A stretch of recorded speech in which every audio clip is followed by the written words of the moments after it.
Hello, everybody. Welcome. It's Thursday night, and you are watching me do my weekly show, Thursday Night Live with Angela, where we talk about doing business. So I am trying to make sure that I have something up here. All right.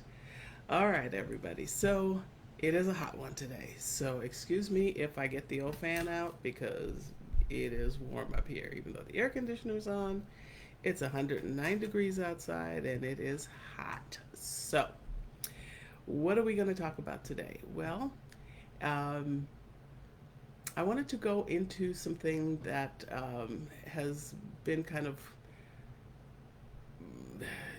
a conversation that I've had with a few people this month. And I just really want to make sure that everybody is aware of the things that need to happen if you're a business owner and you need to be compliant with your business. So, what does it mean to be compliant? Well, if you have a business, you have certain things that you have to do on an annual, biannual, or quarterly basis in order to be for your business to be compliant or in compliance with rules and regulations that have been set up by the state that you live in. So, a lot of times people don't realize they have to do these reports. A lot of times people don't understand how it works. So, I just kind of wanted to go over with everybody what kind of things you need to be aware of if you have a business and what kind of compliance you need to be aware of um, so that you don't get in trouble with your local government agencies. Nobody wants to be in trouble with government agencies, and I will warn you, I still break out in the cough once in a while, so if I have to excuse myself, please, please, please, please be understanding and be kind. I am finally feeling about 80% better than I did last week, Thursday. Um, I've been struggling with a really nasty cough that I haven't been able to get rid of, so I appreciate all your patience. I know that I don't sound like myself a lot of the time right now, so um, but I appreciate you guys coming out and supporting my program here. And I do get questions. I actually got multiple things this to talk about this week. I chose to talk about this one because one of my clients got into a little bit of hot water um, because they didn't do what was required in order for their nonprofit to be compliant. So, well, let's start out with, well, let me just introduce myself. My name is Angela Moore, and I am your business coach. I have been coaching businesses, setting up companies, coaching businesses since 2016. My company is Moore Park Enterprises, and we set up probably the majority of what we set up is LLCs. We did a ton of them last year where people were scrambling because they were looking for stimulus money for their business, and their businesses were not either not set up properly or they were out of compliance, which is another reason why I wanted to talk about this. Because those of you that had LLCs and other businesses set up last year, you need to make sure that you filed all of your required reports and returns in order for your business to still be compliant. So, um, if you have a business and you're looking for someone to help you with your business, I'm more than happy to do that. I will add some information here as we go on, but you can reach me at 866 887 3737. That is our toll free number for Moore Park Enterprises. And if I'm not available, one of my staff will take a message for you, and we can set up a complimentary consultation so that you and I can talk about what's going on with your business and help you get your business back into compliance if it's out of compliance. If you're not sure everything that you need to do, we're going to go through everything from sole proprietor to nonprofit today, and we will talk about the different things that need to happen. All right, so let's start with sole proprietorships. One of the things that people were realizing last year, that just declaring or saying that I'm a sole proprietor does not actually make you a sole proprietor business. There are forms you have to fill out.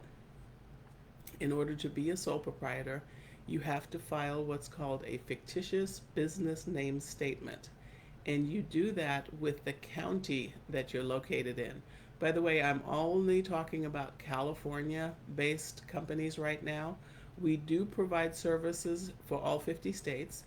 So if you don't happen to be in California and you need to get information about your particular state, we can certainly help you with that. But tonight I'm just going to address California based companies. All right. So, a sole proprietorship, again, is a fictitious business name statement that you file with the county that you're located in. This is not a state filing. And you basically tell that county on that document that my name is Angela Moore and I'm going to do business under the name of Moorpark Enterprises. Moorpark Enterprises happens to be an LLC, but I'm just using it as an example. And you have to pay. In Sacramento County, it's $44. Yolo County, it's $55. It varies, but it's usually less than $100 to file one fictitious business name.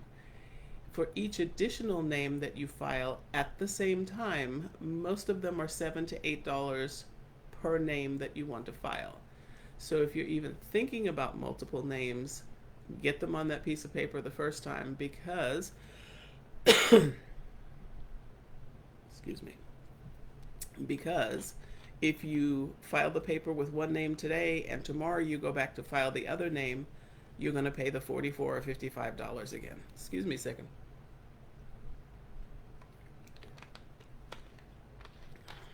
All right. Now, fictitious business name statements expire. Excuse me. In 3 to 5 years, depending on the county that you're in. If you don't renew them, they simply expire, and there are no monetary penalties. They just cease to exist. If if you do let them expire, you can renew them. The process is just like starting all over again. You pay the large amount up front. The renewals, by the way, are the same price, so it's not like you're saving money renewing them before they expire. Oh, I am so sorry. Now, as a sole proprietor, you should also have a business license, which normal business licenses renew annually, and you should have business insurance, which also renews annually. Your income for as a sole proprietor gets filed with your personal taxes, and it goes on a Schedule C. And that's really the compliance that you have to deal with as a sole proprietor. Remember, the sole proprietor is just you doing business under a name other than your own. By the way, if you do use your name, in other words, I hope I can make it through this call. In other words, if I do business as Angela Moore Coach, which I do, you don't have to file a fictitious business name statement because you're using your full personal name. But if I were to be Angela Lofton Moore Coaching Group, I would, because it indicates that there's more than just one person.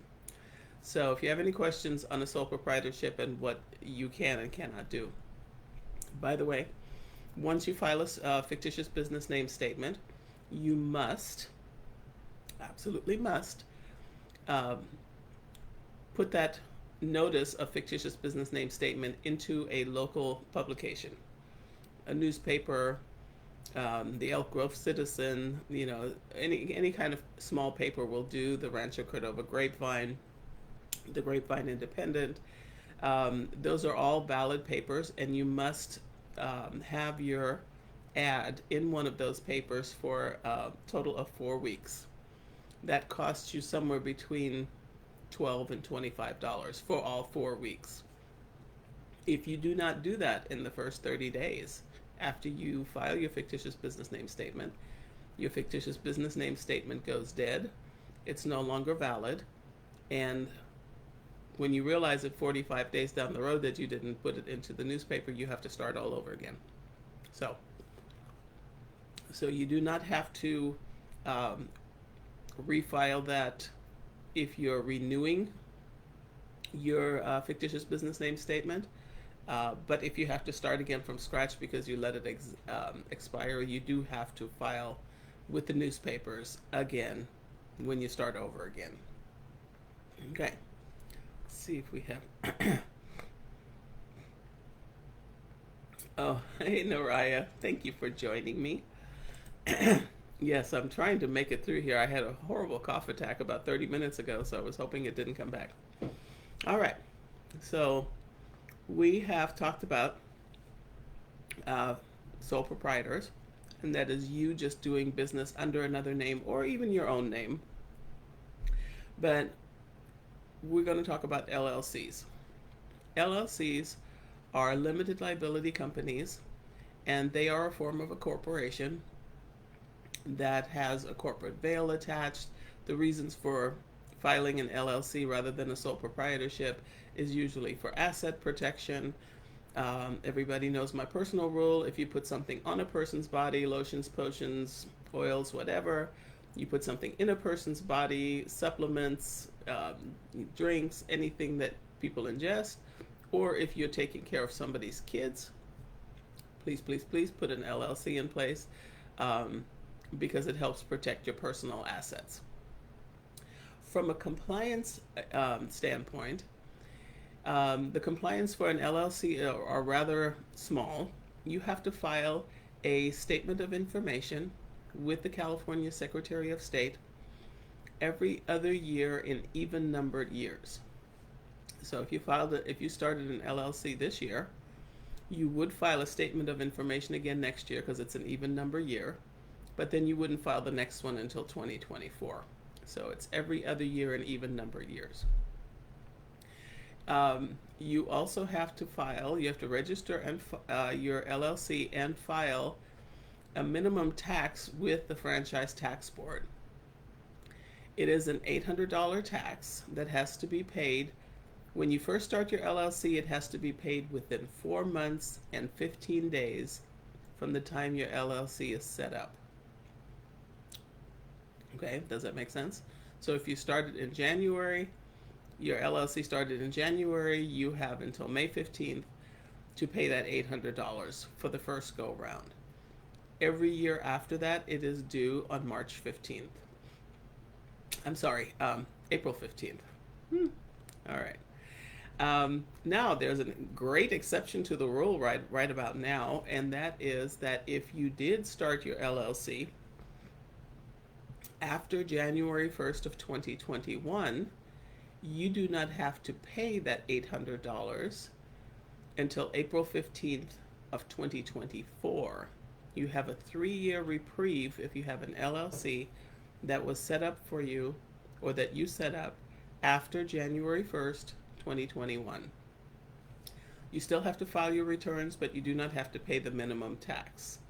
So still go to Franchise Tax Board, still set up your registration for your LLC, file your return, but you do not have to pay the $800 if you set up your LLC after January 1st, 2021. You don't have to pay that $800 minimum tax until April 15th, 2024. Okay? So those lucky people who waited until after the first of the year, you just got a great reprieve. If you have set up an LLC in the last couple of years and you have not registered with Franchise Tax Board and you have not filed a return, which by the way is on Form 568, which is a limited liability company return, you need to do that as soon as possible and pay the $800. If they come to you, you can be facing penalties.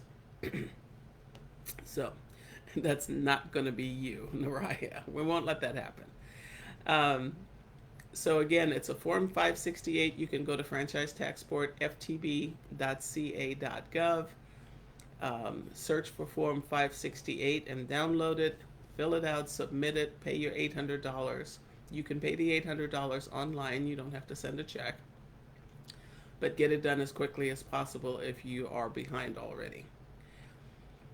Your income for your single member LLC is just like your sole proprietor income. It gets reported on your personal taxes on your 1040, and goes on the Schedule C, just like it does for a sole proprietor. Okay, do we have any questions on that? No, not paying $800. Well, you're going to set up your LLC. Yes, exactly. You're doing it this year, so you're not going to pay it until 2024, Naraya. All right. Now, if we don't have any questions on that, and I don't think we do, corporations, if you have an S corporation or a C corporation, your tax returns are due on March 15th every year. You also have to pay the minimum $800 tax to Franchise Tax Board.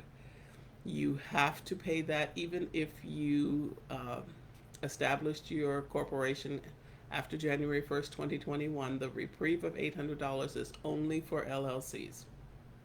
It is not for corporations. So your income for the salary that the corporation pays you gets put on your tax returns just like if you were working a job. So it's not a Schedule C, it is actually going in. Your corporation should be sending you a W-2 or a 1099, whatever it is, and you report it as regular income.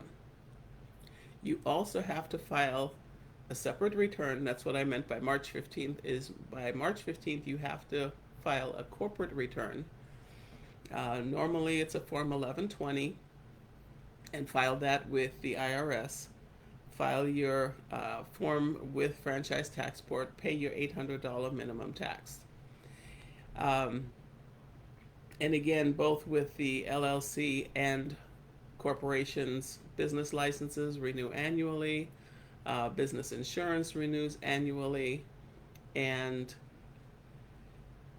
the best thing to do is get yourself an accountant, somebody who can help you manage getting all these, especially when you're talking about going to corporations, getting these returns done and getting them done properly and getting them done on time.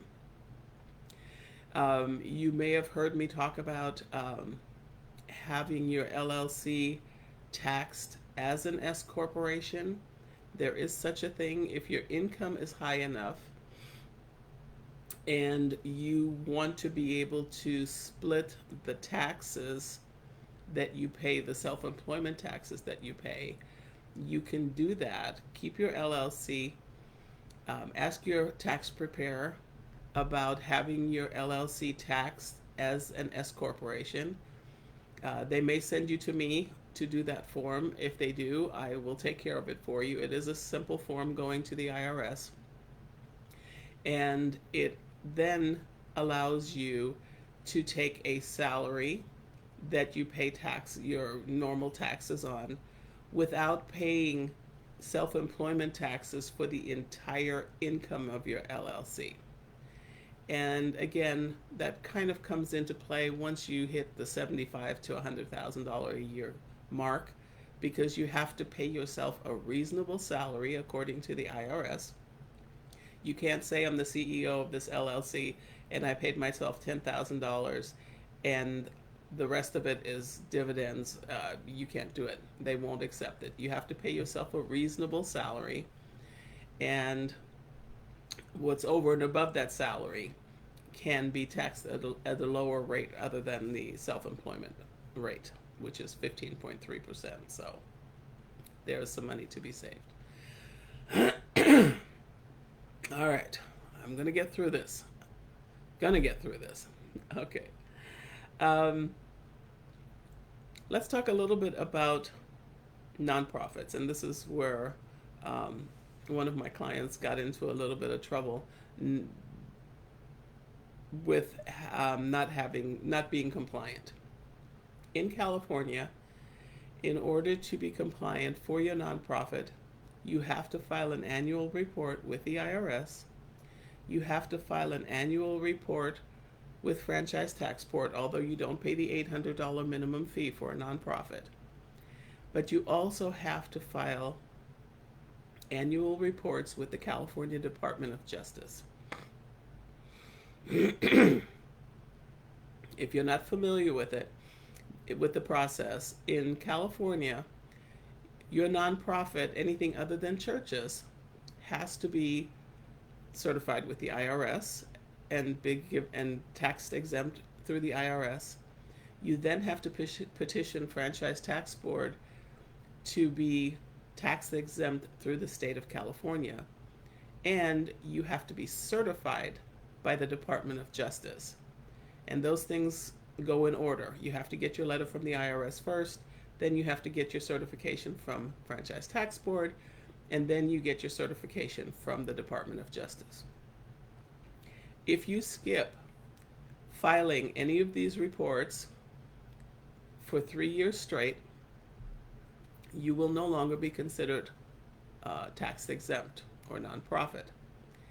And what happens at that point, if you don't file your reports with the IRS, it cancels out everything else. It doesn't really matter where you're not reporting, because it will take you out of compliance, and it can cost you some money in the form of grants that you can't put your hands on.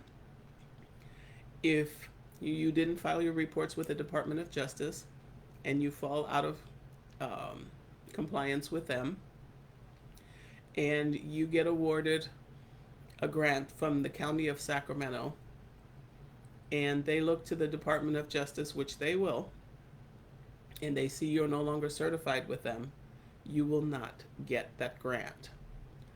It's just that simple.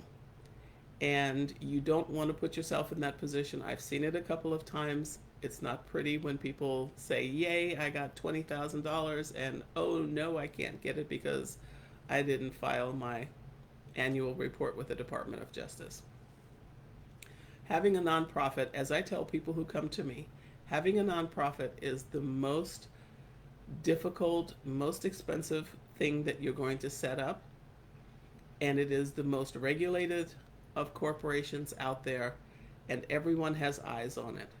So getting your corporation, your nonprofit status back after you've been deemed no longer a nonprofit basically puts you back to square one. You have to fill out all the forms all over again. You have to pay all the fees all over again. You have to play that waiting game all over again, because the IRS is way behind on processing nonprofits. And then you finally get your letter. Then you still have to petition Franchise Tax Board to reinstate you. And then you have to petition the Department of Justice to reinstate you. It is not something that you want to put yourself into.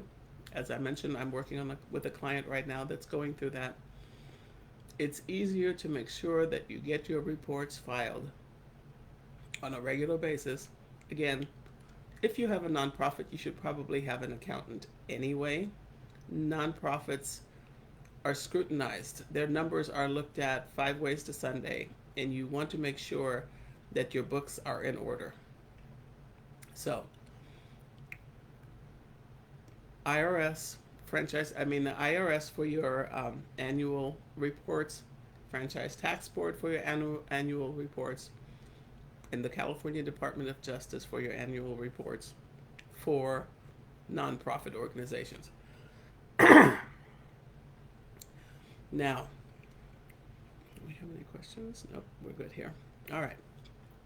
Well, I'm not going to stay on as long as I normally do today, because I'm just still getting over this weird thing. So I hope this answered some of the questions that people are calling and asking me about.